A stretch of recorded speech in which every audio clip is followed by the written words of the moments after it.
The snow had been falling for 3 hours, and Martha Jenkins could no longer feel her fingers inside her worn leather gloves as she stood on the wooden platform of Durango's train station, her eyes fixed on the empty tracks stretching into the white wilderness of Colorado territory.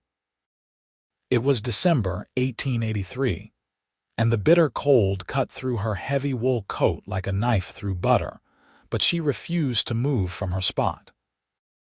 Thomas Whitmore had promised he would arrive on the afternoon train, the one that was supposed to come at 2 o'clock, and now the sun was beginning its descent behind the San Juan Mountains, casting long purple shadows across the snow-covered ground.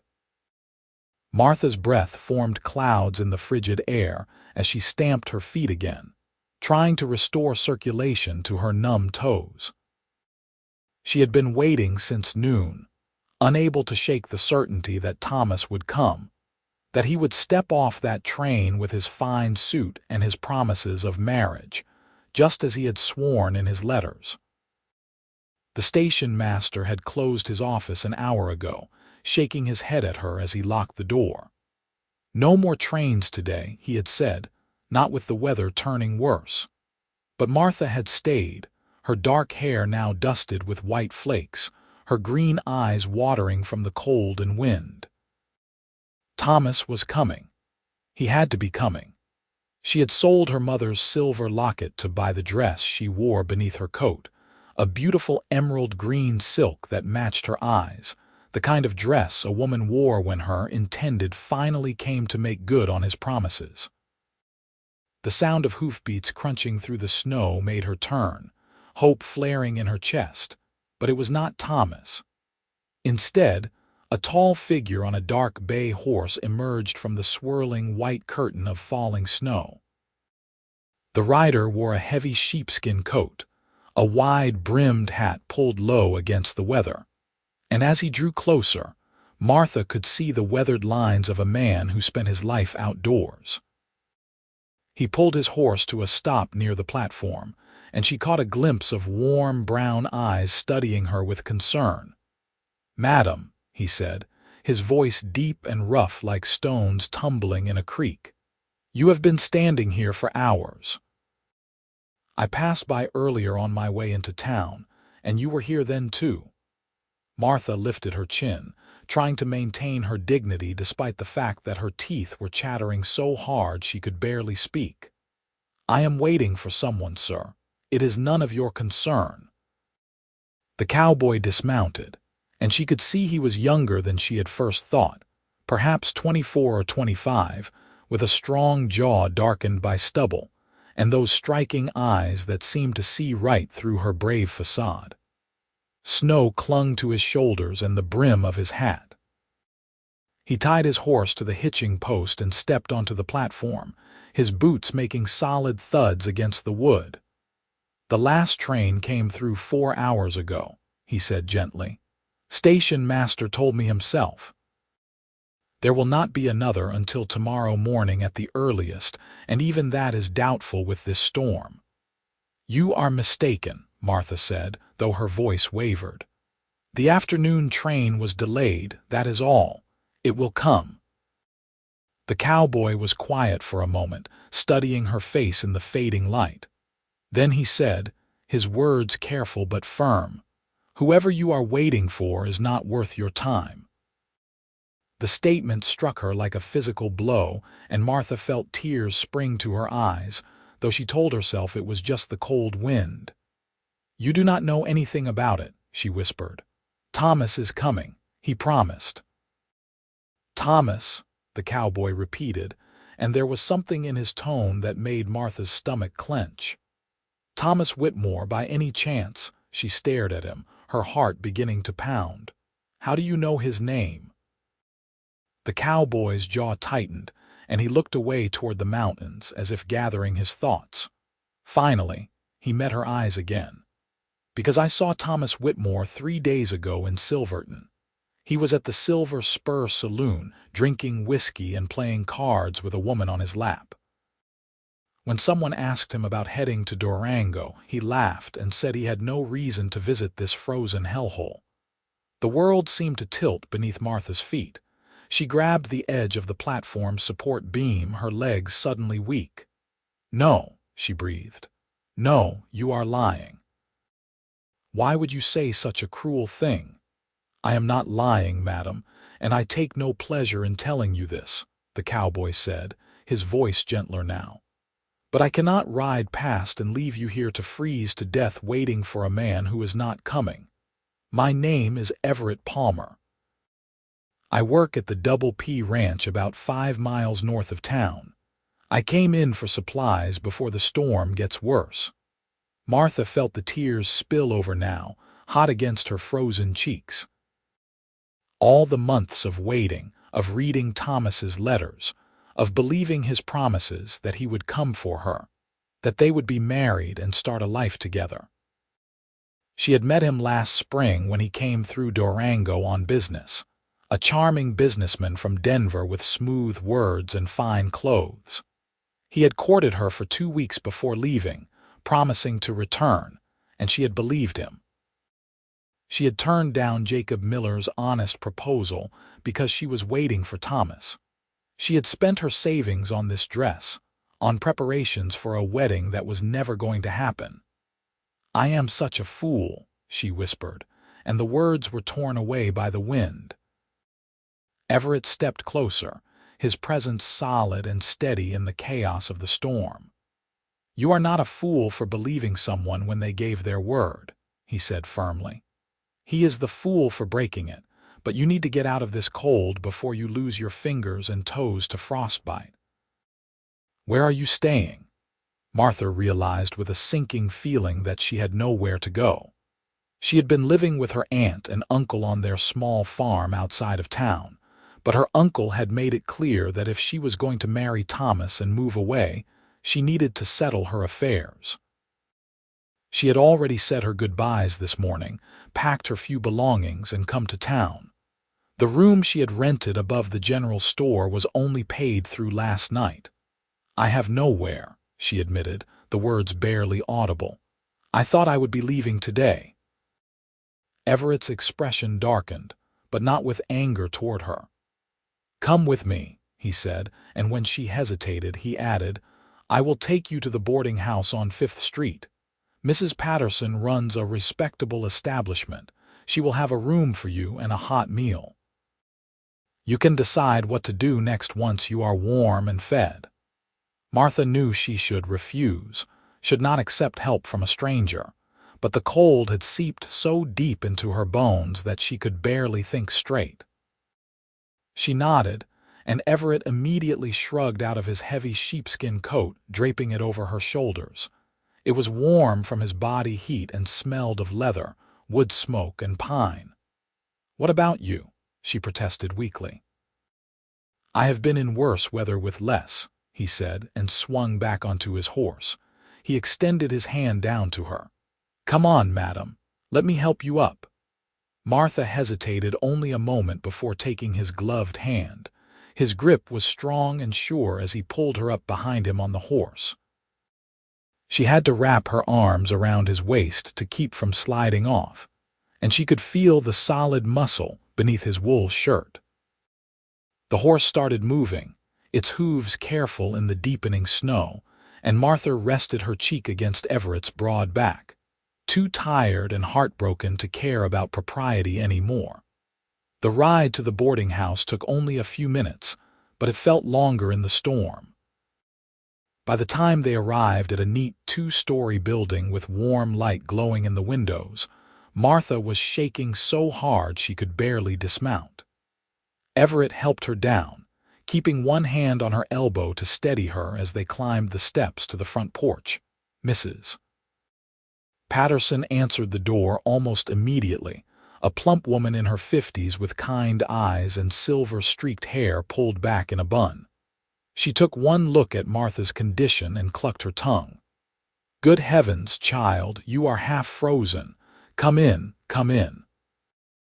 Everett guided Martha inside, and the warmth of the house hit her like a wave. Her legs buckled, and she would have fallen if Everett had not caught her, scooping her up in his arms as if she weighed nothing at all. She has been standing outside at the train station for hours, Everett explained to Mrs. Patterson. She needs a room and some hot food. Mrs. Patterson's expression shifted from concern to understanding, and Martha realized the older woman had probably seen this situation before. Durango was a growing town, a stop on the Denver and Rio Grande Railroad, and it attracted all kinds of people, including men who made promises they had no intention of keeping. "Bring her upstairs," Mrs. Patterson said briskly. "First room on the right. I will bring up some hot soup and tea." Everett carried Martha up the stairs and into a small but comfortable room with a bed covered in a thick quilt, a washstand, and a chair by the window. He set her down gently on the edge of the bed, then knelt in front of her to help remove her wet boots. His movements were efficient but careful, and Martha found herself watching his face as he worked. There were lines at the corners of his eyes, the kind that came from squinting into bright sunlight, and a small scar on his left cheekbone. His hands were rough and calloused, the hands of a man who worked hard for his living. "Can you feel your toes?" he asked, looking up at her. Martha wiggled them experimentally and nodded. "Yes, they hurt, but I can feel them." "Good, that is good." He pulled off her gloves next and examined her fingers, rubbing them gently between his palms to warm them. "These look all right, too. You are lucky. Another hour out there and it would have been much worse." "Why did you help me?" Martha asked suddenly. "You do not know me." Everett met her eyes, and for a moment, something flickered in their depths that she could not quite read. "Because it was the right thing to do," he said simply. Then he stood, retrieving his coat from where it had fallen on the floor. "I should go. Mrs. Patterson will take good care of you." "Wait," Martha said, and he paused at the door. "Thank you, Mr. Palmer, and I am sorry for not believing you about Thomas." His expression softened. "You have nothing to apologize for, Miss Jenkins," she supplied. "Martha Jenkins, Miss Jenkins," he continued. "I hope things look brighter for you in the morning." He settled his hat back on his head and turned to leave, but Mrs. Patterson was already coming up the stairs with a tray. "Before you go rushing back out into that storm, Everett Palmer, you will have some coffee to warm you," she said in a tone that brooked no argument. "And tell me how your father is doing. I heard he took a bad fall last month." Everett's face clouded. "He broke his leg in 2 places when a horse threw him. It is healing, but slowly. He cannot do much around the ranch, which is why I have been handling most of the work myself. You and that foreman of yours, what is his name, Samuel?" Mrs. Patterson set the tray on the small table by the bed and poured coffee for Everett from a second pot she had brought up. "Sam left 2 months ago to try his luck in the gold fields near Telluride," Everett said, accepting the coffee with a nod of thanks. "It has just been me and Pa, and a couple of seasonal hands who will likely head south once this storm passes." Martha listened to this exchange while sipping the hot soup Mrs. Patterson had brought. It was thick with vegetables and beef, and she could feel warmth spreading through her body with each spoonful. She studied Everett in the lamplight, noting the weariness in his posture, the way his shoulders sagged slightly when he mentioned his father's injury. This was a man carrying a heavy load, yet he had taken the time to stop and help a stranger. Mrs. Patterson fussed over Martha for a few more minutes, bringing extra blankets and a thick nightgown, before finally shooing Everett toward the door. "You get home before the trail becomes impassable," she instructed. "And tell your father I will send over some of my liniment for that leg." After they had gone, Martha changed into the borrowed nightgown and climbed between the cold sheets, which gradually warmed from her body heat. She should have felt relief at being out of the cold, at having a safe place to sleep, but instead she felt hollow and ashamed. How had she been so blind about Thomas? Had there been signs she had ignored, clues that he was not the man he pretended to be? She thought about Everett Palmer, his honest face and his rough kindness, the way he had looked at her with concern but no judgment. He was nothing like Thomas with his polished manners and smooth words. Everett was solid and real, a man shaped by hard work and responsibility. She found herself wondering about him, about his life at the ranch, about his father's injury and how they were managing. Sleep came fitfully that night, and Martha dreamed of snow and empty train platforms and a pair of warm brown eyes that seemed to see right into her soul. Morning brought clear skies and brilliant sunshine that turned the snow-covered town into a landscape of blinding white.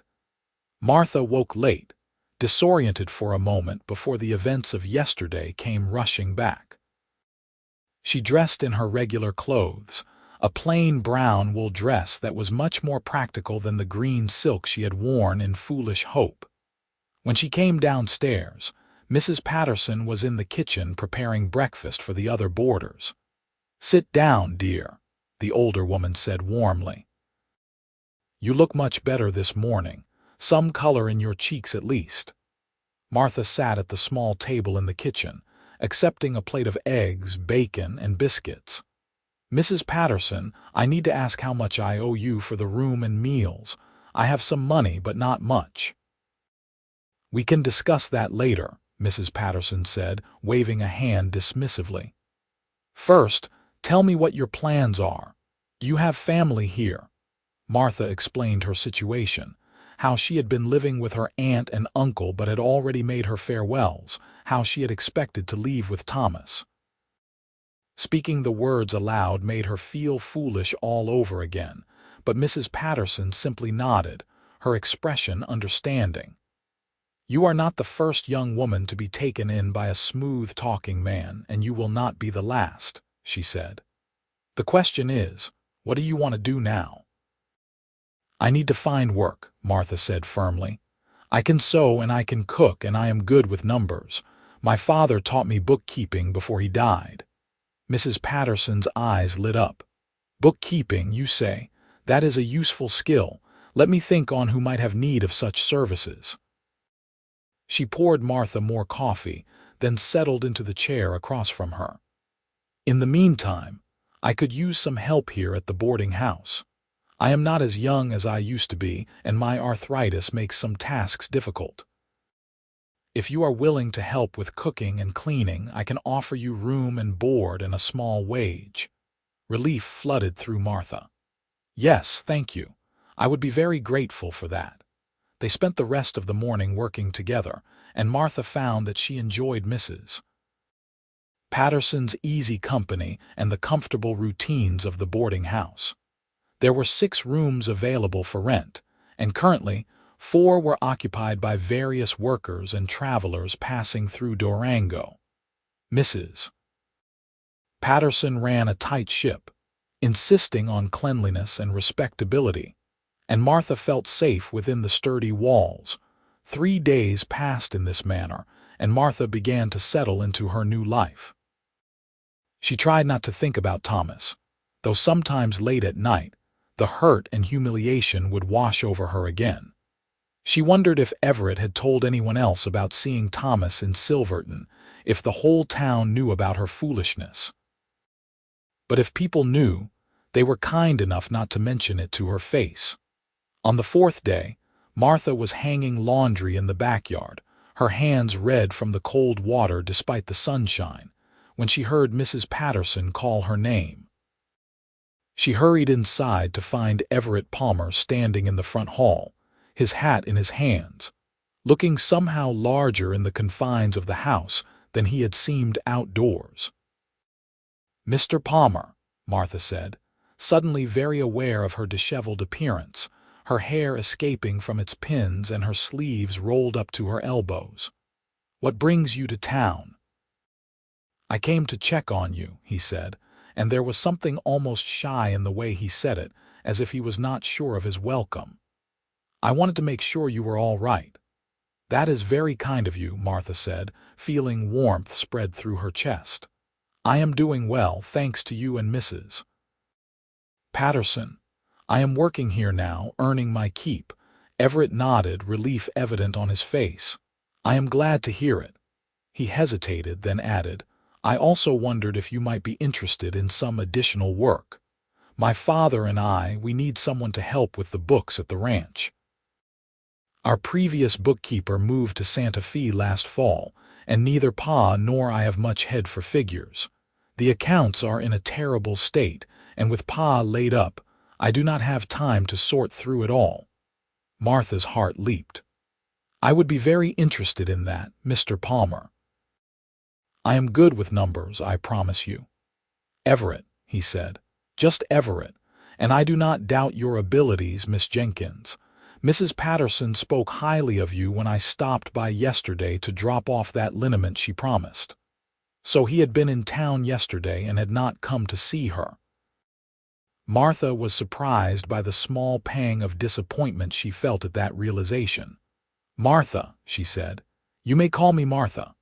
A slow smile spread across Everett's face, transforming his serious features into something almost boyish.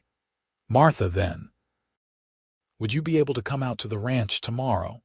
I can pick you up in the morning and bring you back in the evening. I will pay you fair wages for your time. Yes, I can do that, Martha said, glancing at Mrs. Patterson, who nodded her approval. Good, Everett said, and settled his hat back on his head. I will be here at 8 o'clock. After he left, Mrs. Patterson gave Martha a knowing look.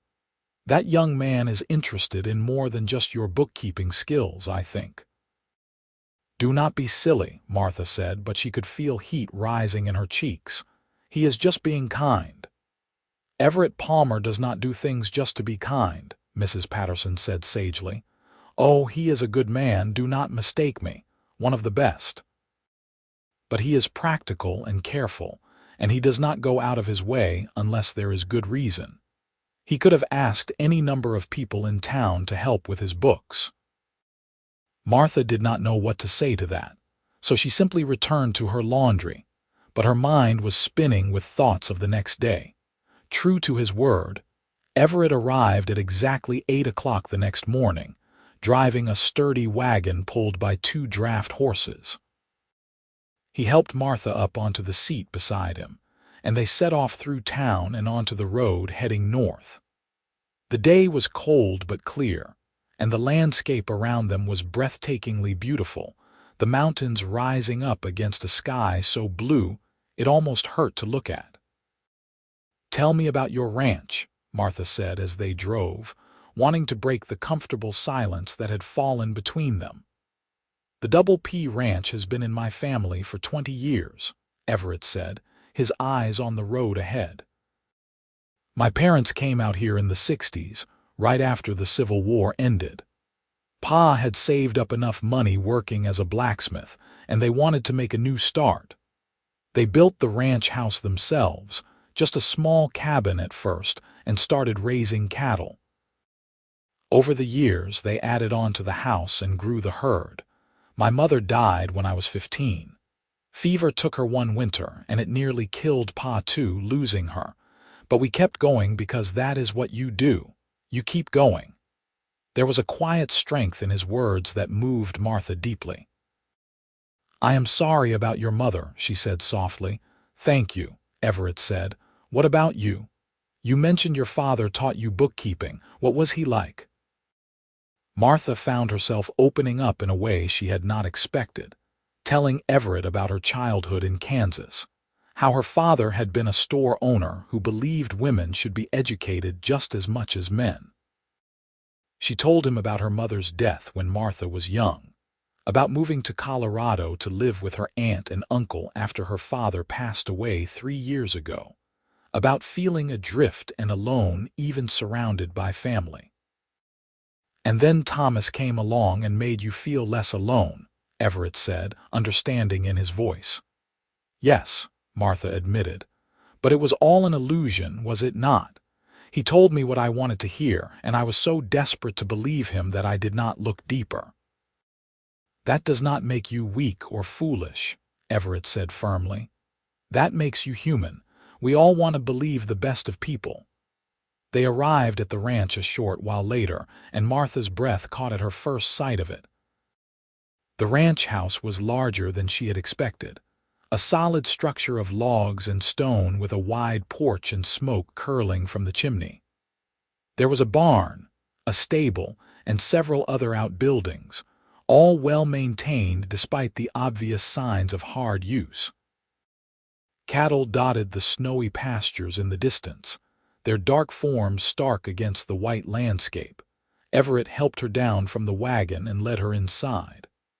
The house was warm and surprisingly tidy for a home occupied by two bachelor men. The main room had a large fireplace, comfortable furniture, and walls lined with bookshelves. A hallway led back to what Martha assumed were bedrooms, and she could see a kitchen area off to one side. "Pa," Everett called out, "we have company." An older man emerged from one of the back rooms, leaning heavily on a crutch. He had Everett's strong build and those same warm brown eyes, though his hair was more gray than brown now, and his face was deeply lined. His right leg was splinted and wrapped in heavy bandages. "You must be Miss Jenkins," he said, his voice rough but friendly. "I am Elijah Palmer. Everett told me he had hired you to help with the books. Lord knows we need it. I have been trying to keep track in my head, and it is all a jumbled mess." Martha found herself liking Elijah immediately. He had an honest, straightforward manner that reminded her of her own father. "I will do my best to sort it out for you, Mr. Palmer." "Elijah," he corrected, just as Everett had done. "We do not stand on ceremony much out here." Everett showed Martha to a small room off the main living area that served as an office. There was a desk piled high with papers, ledgers scattered across every surface, and what appeared to be several years' worth of receipts and invoices stuffed into boxes and drawers. Martha stood in the doorway, surveying the chaos, and felt a surge of determination. This was something she could fix, something she could make right. "I know it looks bad," Everett said apologetically. "I have seen worse," Martha lied, and was rewarded with a grateful smile. She spent the rest of the day immersed in numbers and records, slowly bringing order to the chaos. Everett came in periodically to check on her and answer questions about various transactions, and Martha found herself looking forward to these interruptions more than she should have. There was something deeply appealing about Everett Palmer, beyond his handsome face and strong build. He was thoughtful and attentive, listening carefully to her questions and taking her suggestions seriously. He treated her as an equal, valuing her expertise, and that meant more to Martha than she could easily express. At midday, Elijah insisted she take a break for lunch, and the three of them sat around the kitchen table eating beef stew and fresh bread. The older man peppered her with questions about her life and her family, but in a way that felt genuinely interested rather than prying. Martha found herself relaxing, laughing at Elijah's stories about the early days of the ranch and the various mishaps he and his wife had encountered while learning to run a cattle operation. "My Constance, she was a city girl from Philadelphia," Elijah said, his eyes distant with memory. "Never been west of the Mississippi before she met me, but she was brave and determined, and she learned everything she needed to know. By the end, she could rope a calf better than most cowboys I knew." His voice grew thick with emotion. "I miss her every day." Everett reached over and squeezed his father's shoulder, and Martha felt tears prick her eyes at the obvious love between father and son. As the afternoon wore on, Martha made significant progress on the accounts. She discovered that the ranch was actually doing quite well financially, but the records were so disorganized that it had been impossible to get a clear picture. She created a new system for tracking expenses and income, and started transferring information from the scattered papers into proper ledgers. "This is going to take more than one day," she told Everett as the light began to fade outside. "There are years' worth of records to go through and organize properly. Would you be willing to come back?" Everett asked. "I can bring you out 3 or 4 times a week if Mrs. Patterson can spare you." "I think that can be arranged," Martha said, and felt a flutter of excitement at the prospect of returning. The drive back to town was different from the morning journey. The sun was setting, painting the sky in shades of orange and pink, and Martha was acutely aware of Everett's presence beside her on the wagon seat. Their arms brushed occasionally as the wagon hit bumps in the road, and each touch sent a little spark of awareness through her. "Thank you for today," Everett said as they approached Durango. "You have already accomplished more than I could have hoped for." "It is good work," Martha said honestly. "I enjoyed it, and I liked meeting your father. He is a good man." "The best," Everett agreed. "He taught me everything important. How to be honest, how to work hard, how to treat people with respect. I only hope I can live up to his example." "I think you already do," Martha said softly, and was rewarded with a look from Everett that made her heart beat faster. Over the following weeks, a routine developed. Everett would pick Martha up 3 times a week and bring her to the ranch, where she would spend the day working on the accounts while he went about his duties managing the property. Sometimes she would see him through the window, working with the cattle or repairing fences, his movements efficient and sure. Other times, he would be in the barn or out riding the boundaries of the ranch. But he always made time to check on her, to bring her coffee or answer her questions, and gradually, those brief conversations grew longer. Martha found herself learning about Everett in pieces, like assembling a puzzle. She learned that he had been engaged once, 5 years ago, to a woman named Sarah who had ultimately decided ranch life was too hard and lonely. She had broken off the engagement and moved to San Francisco. She learned that Everett loved to read, that the bookshelves in the main room were filled with everything from adventure novels to books on animal husbandry, to volumes of poetry.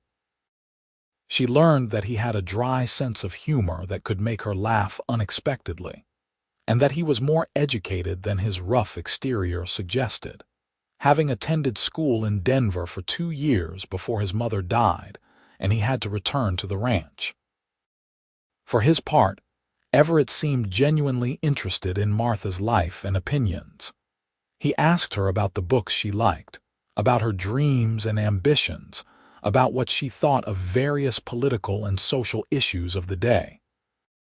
They debated everything from women's suffrage to railroad expansion, and Martha treasured these conversations, the way Everett listened to her thoughts and took them seriously, even when he disagreed. Elijah watched their growing friendship with obvious approval. His leg was healing slowly, and he spent much of his time in a chair by the fireplace, but he was always happy to have company. Martha often took her lunch break with him, and he would tell her stories about the old days, about meeting his wife, about watching Everett grow from a boy into a man. "He is lonely," Elijah told Martha one afternoon when Everett was out checking on the cattle. "He does not say it, but I know my son. He buries himself in work and tells himself it is enough, but it is not. A man needs more than a ranch to make a life." Martha did not know how to respond to that, so she simply smiled and changed the subject. But the words stayed with her, echoing in her mind. It was on a cold February morning, nearly 2 months after that first meeting at the train station, that everything changed. Martha had just finished organizing the last of the previous year's accounts and was creating a summary report for Everett and Elijah to review. She heard the front door open and Everett's voice calling out, but there was an urgency in his tone that made her look up from her work. She went to the office doorway and saw Everett helping Elijah toward one of the chairs, the older man's face pale and twisted with pain. Martha rushed over immediately. "What happened?" she asked. "He tried to do too much," Everett said, his voice tight with worry and frustration. "I told him to stay put, but he thought he could walk out to the barn on his own. He fell and may have re-injured the leg." Elijah was breathing hard, sweat beading on his forehead despite the cold. "I am fine," he gritted out. "Just a twinge." "That is more than a twinge, Pa," Everett said. "I am going to ride into town and fetch the doctor." "No," Elijah protested. "It is a wasted trip. I just need to rest it." Martha knelt beside Elijah's chair and gently examined his injured leg without touching it. The bandages were still in place, but she could see swelling that had not been there before. "Everett is right," she said firmly. "You need the doctor to look at this." Elijah looked from Martha to Everett and back again, then sighed heavily. All right. But it seems foolish to bring him all the way out here." "Your health is not foolish," Martha said, and was surprised by the fierceness in her own voice. Over the weeks, she had come to care for Elijah as she might have cared for her own father if he had lived. The thought of him being seriously injured frightened her. Everett squeezed Martha's shoulder briefly, a gesture of gratitude before heading for the door. "Keep him still and elevate the leg if you can," he said. "I will be back as soon as possible." After he left, Martha helped Elijah get more comfortable, propping his injured leg up on a stool padded with cushions. She made him tea with willow bark for the pain, something her aunt had taught her, and sat with him while he drifted into an uneasy sleep. The house felt very empty with just the two of them there, and Martha found herself listening for the sound of Everett's return. She tried to work on her reports, but concentration eluded her. Instead, she paced between the office and the main room, checking on Elijah, stoking the fire, and watching out the window for any sign of the wagon.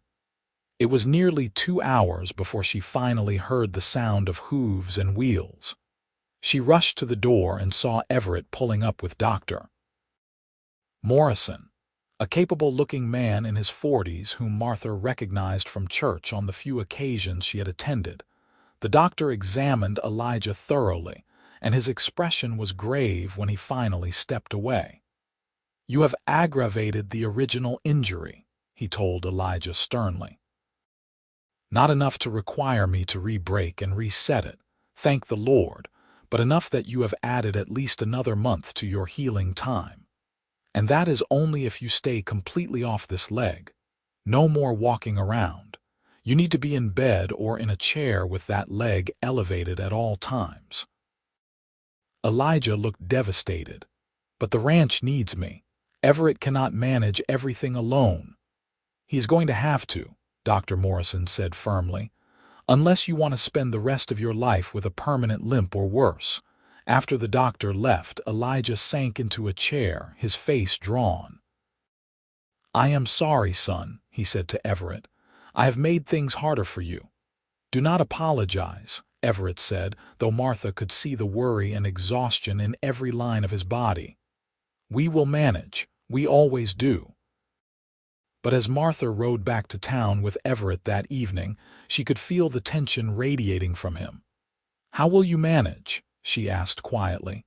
"You are already working from dawn to dusk." "I will hire more help," Everett said, but his voice lacked conviction. "Though it is hard to find good hands this time of year, most are already committed to other ranches or have headed south for the winter." Martha made a decision. "I can help more," she said. "Not just with the books. I can cook for you and your father, do the household chores, things like that.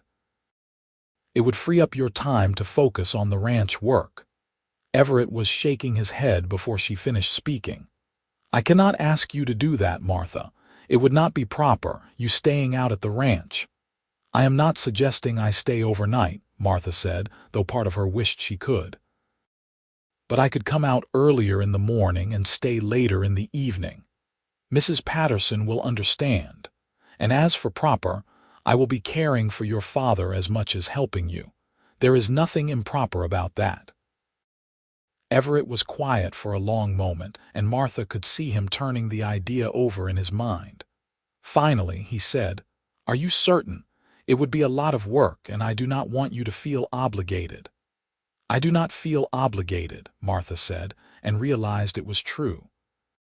She wanted to help, wanted to be there at the ranch with Everett and Elijah.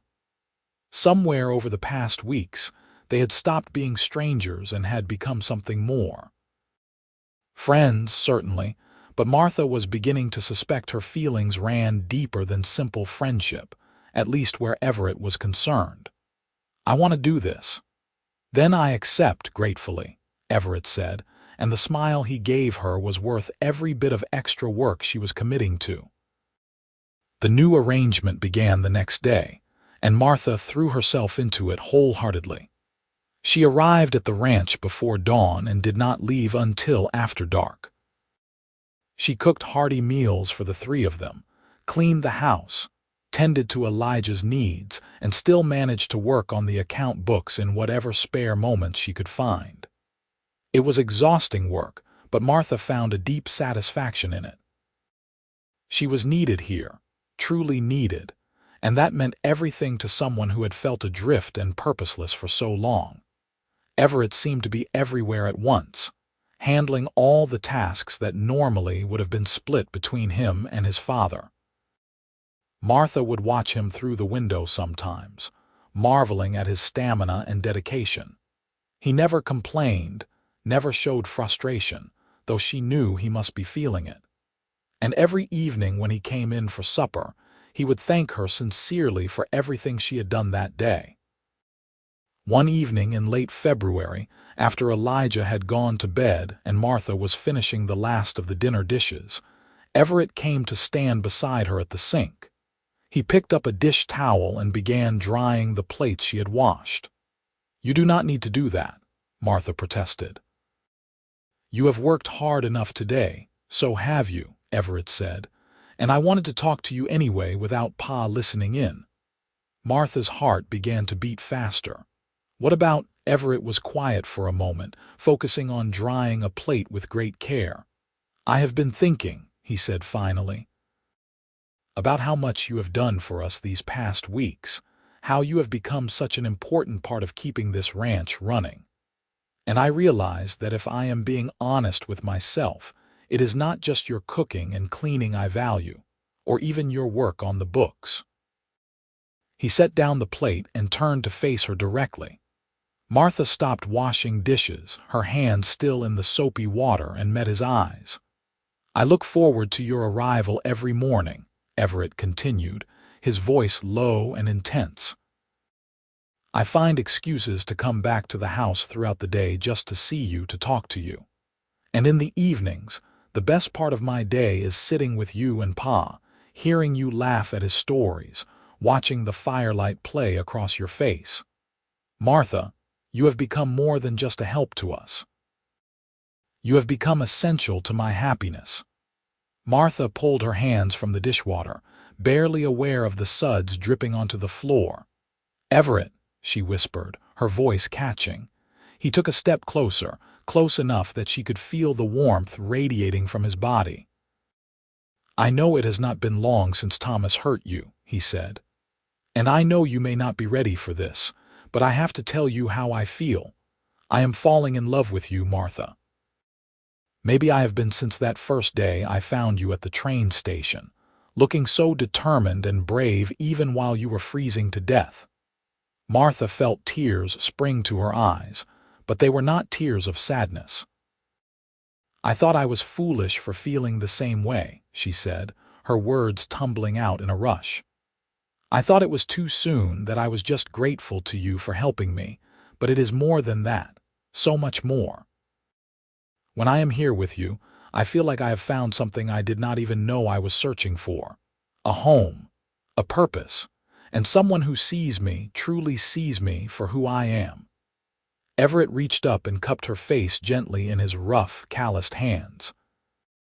"You are the bravest, kindest, most capable woman I have ever known," he said. "And if you will let me, I want to spend the rest of my life proving to you that you are worth waiting for, worth cherishing, worth everything." "Yes," Martha breathed, and then Everett was kissing her, a kiss that was gentle and reverent and full of promise. Martha wrapped her arms around his neck, losing herself in the feel of him, the solid reality of his presence. This was nothing like the smooth, practiced kisses Thomas had given her. This was real and honest and perfect. When they finally pulled apart, both breathing hard, Everett rested his forehead against hers. "I want to do this right," he said. "I want to court you properly, let you get to know me and this life before asking anything more of you." "I already know you," Martha said, smiling through her tears. "I have seen you at your most tired and worried. I have seen how you care for your father, how you treat the animals, how you handle problems. I know your heart, Everett Palmer, and it is a good one." "Then let me court you anyway," Everett said, grinning now. "I want to take you to dances in town, to bring you flowers, to do all the proper things a man should do when he is serious about a woman." "All right," Martha agreed, laughing. "You can court me properly. But I should warn you, I am already halfway in love with you, so your work may be easier than you expect."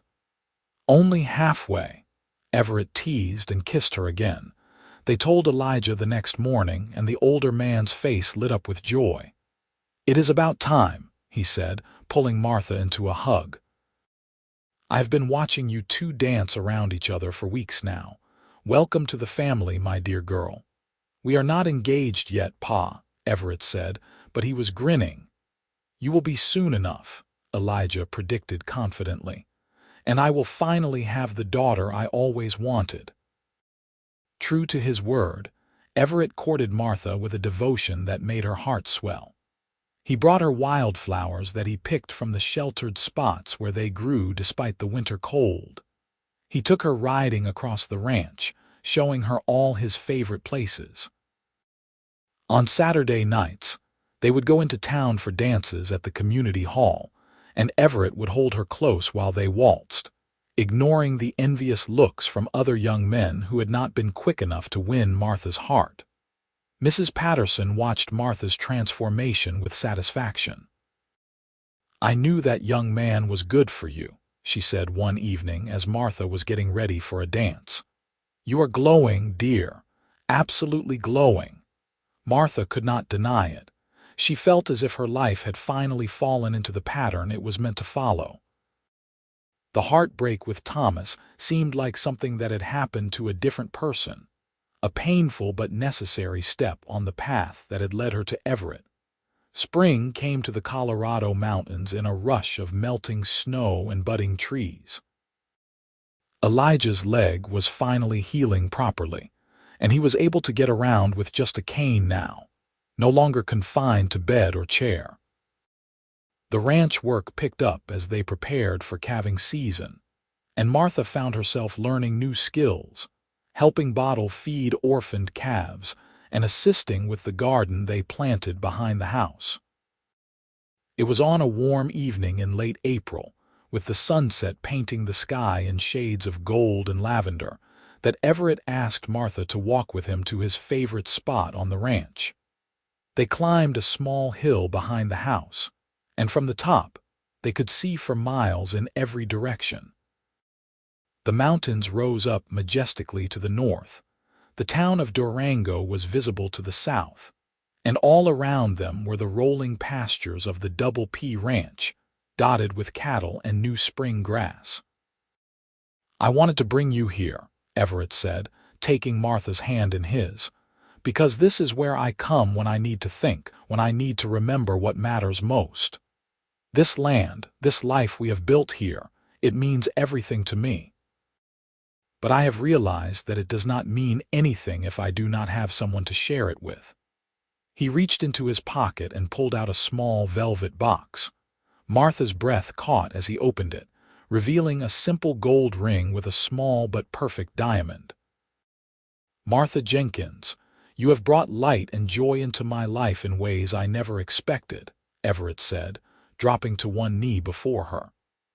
You have become my partner, my best friend, and the love of my life. I cannot imagine facing the future without you by my side. Will you marry me? Will you make this ranch your home and help me build a family and a legacy here?" Martha felt tears streaming down her face as she nodded vigorously. "Yes," she said, her voice choked with emotion. "Yes, 1,000 times yes. There is nothing I want more than to spend my life with you, to build a future together." Everett stood and slipped the ring onto her finger, then pulled her into his arms and kissed her deeply. Martha kissed him back with all the love and joy and hope she felt, right there on top of the hill with the whole world spread out before them. They were married 6 weeks later, on a perfect June day when the wildflowers were in full bloom across the meadows. The ceremony took place at the small church in Durango, with Mrs. Patterson and half the town in attendance. Elijah stood as Everett's best man, his eyes misty with happiness as he watched his son marry the woman who had become like a daughter to him. Martha wore a dress of ivory lace that Mrs. Patterson had helped her sew, with wildflowers woven into her hair. As she walked down the aisle and saw Everett waiting for her, so handsome in his best suit, she felt a profound sense of rightness. This was where she was meant to be. This was the life she was meant to live. Their first year of marriage was full of hard work and deep happiness. Martha threw herself into the role of ranch wife, learning everything she needed to know about the cattle operation and the land. She kept the books meticulously organized, ensuring they always knew exactly where the ranch stood financially. She cooked and cleaned and tended the garden, and in her spare time, she even learned to ride well enough to help move cattle from one pasture to another. But more than the work, it was the quiet moments she treasured. Evenings sitting on the porch with Everett and Elijah, watching the sun set over the mountains.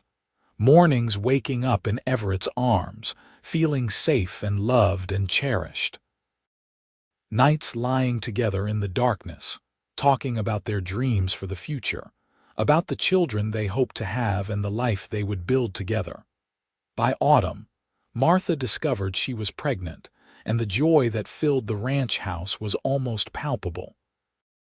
Elijah immediately began planning additions to the house.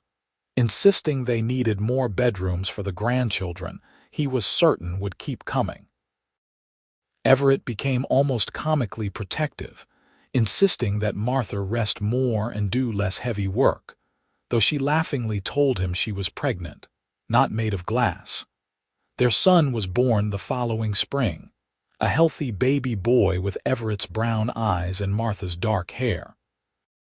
They named him Elias, after his grandfather, and Elijah cried openly when they told him, holding his tiny namesake with infinite gentleness.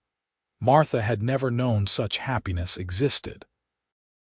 Watching Everett with their son, seeing the tenderness and wonder in his face as he cradled the baby, made her fall in love with him all over again.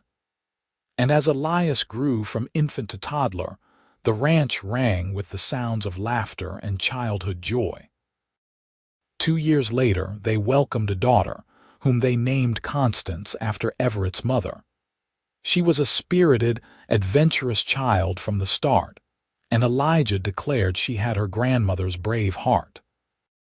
Martha sometimes felt overwhelmed by the work of managing the ranch, keeping the books and raising 2 small children. But Everett was always there to support her, to share the load, to remind her that they were partners in every sense of the word. Elijah lived to see 3 more grandchildren join the family, each one loved and cherished. He passed away peacefully in his sleep one winter night when Elias was 7, and they buried him on the hill where Everett had proposed to Martha, the place where he had always said you could see the whole world. The years flowed by like water in a mountain stream, bringing changes and challenges, but also deep contentment. The Double P Ranch prospered under Everett and Martha's management, becoming known throughout the region for the quality of their cattle and the honesty of their dealings.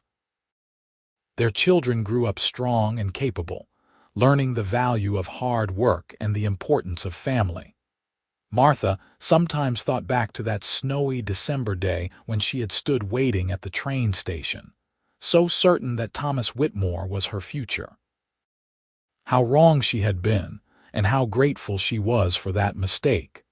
If Thomas had come, if he had kept his promises, she would never have met Everett.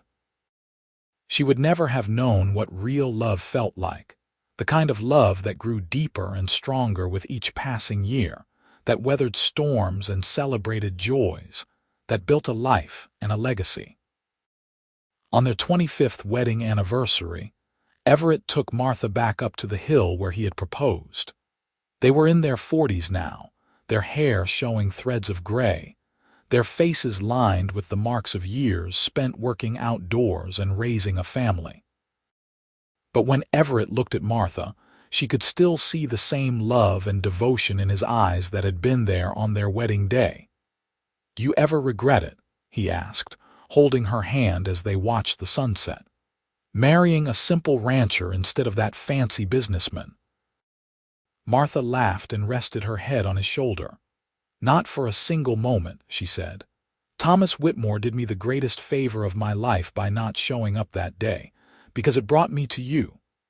"He was not worth your time," Everett said, echoing the words he had spoken to her so long ago. "No," Martha agreed. "But you, Everett Palmer, you have been worth every moment, every day, every year. You have been worth everything." He kissed her then, a kiss that still made her heart race after all these years. And as the sun set over their land, Martha knew with absolute certainty that she was exactly where she belonged. She had found her home, not in a place but in a person, in the strong, steady man who had seen her at her lowest moment and offered her not just help, but hope.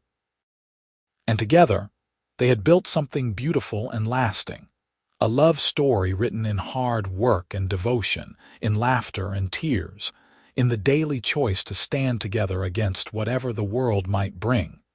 Their children grew and made their own lives. Elias took over the main management of the ranch when Everett's joints began to trouble him in his later years, proving himself to be as capable and hardworking as his father. Constance married a schoolteacher from Silverton and became a teacher herself, bringing education to the children of ranchers and miners throughout the region. Their younger children found their own paths, but all of them returned regularly to the Double P Ranch, bringing their own children to learn the family stories and traditions. Martha and Everett lived to see their grandchildren grow, to dandle great-grandchildren on their knees. The ranch house that had once seemed so large with just the three of them was now filled regularly with the chaos and joy of family gatherings, multiple generations coming together under one roof. On quiet evenings, when the house finally emptied and it was just the two of them again, Martha and Everett would sit on the porch they had rebuilt and expanded over the years. They would hold hands and watch the stars come out over the mountains, and Everett would tell Martha, as he had told her countless times over the decades, that she was the best thing that had ever happened to him. And Martha, who had once thought her life was over because a faithless man had broken his promises, would look at the life she had built with this good, honest, loving man, and she would know that every hardship, every moment of heartbreak, every difficult choice had been worth it. Because they had all led her here, to this porch, to this man, to this beautiful, full, blessed life. When Martha was 72 and Everett was 74, they took one last ride up to their special hill. It was harder now, their bodies worn by years of hard work and mountain winters, but they made it to the top and stood looking out over the land they had loved and nurtured for so long. "This is what I wanted to show you all those years ago," Everett said, his voice still strong despite his age. Not just the land, but what we could build together, what we could become. "We have built a good life," Martha said, leaning into his embrace. "The best life." "The best life," Everett agreed and kissed the top of her head. They lived several more good years, seeing their great-grandchildren start families of their own, watching the ranch continue to prosper under Elias's careful management. When Everett finally passed away peacefully at the age of 81, with Martha holding his hand, his last words were, "I love you, and thank you for saying yes." Martha lived another 3 years, surrounded by her children and grandchildren, still sharp-minded and active despite her advanced age. She spent her final days telling stories to her great-great-grandchildren, making sure they knew the history of the Double P Ranch, of the family that had built it, and of the love story that had begun on a snowy December day when a young woman had been waiting for the wrong man and found the right one instead. When Martha passed away in her sleep one spring morning, with wildflowers blooming outside her window, the family buried her next to Everett on the hill, just as she had requested. The stone they placed there was simple but perfect, bearing both their names and a single inscription: "Together, we built a life worth living." And on warm summer evenings, when the family gathered at the ranch house that had grown and changed, but never lost its heart, the grandchildren would tell the story of how great-grandma Martha had once waited in the snow for someone who never came, and how great-grandpa Everett had stopped to tell her that whoever she was waiting for was not worth her time. They would tell how that moment of kindness had sparked a love story that shaped all their lives, that built a legacy of family and devotion that lasted for generations. The Double P Ranch continued on, passed down through the family, a testament to the life that Martha and Everett had built together. And though the people who had created it were gone, their love remained, woven into every fence post and building, every pasture and hill, every stone and tree. It lived on in the family that bore their name, in the values they had instilled, in the example they had set of what marriage and partnership and devotion truly meant. And sometimes, on snowy December days, when the wind blew cold across the Colorado mountains, the family members who lived at the ranch would think of Martha standing at that train station, and of Everett stopping to help a stranger in need. They would think of how one act of kindness, one moment of compassion, had changed the course of so many lives. And they would be grateful, deeply grateful, that Thomas Whitmore had been a faithless man, because his failure to keep his promise had given Martha and Everett the chance to find each other and build something far more valuable than any one person could create alone. It was a love story worth telling, worth remembering, worth celebrating. And it all began with a woman waiting in the snow, a cowboy who stopped to help, and the simple truth that sometimes the worst moments of our lives are actually the beginning of the best ones. Martha had lost the future she thought she wanted, only to gain the future she was meant to have. And in the end, that made all the difference.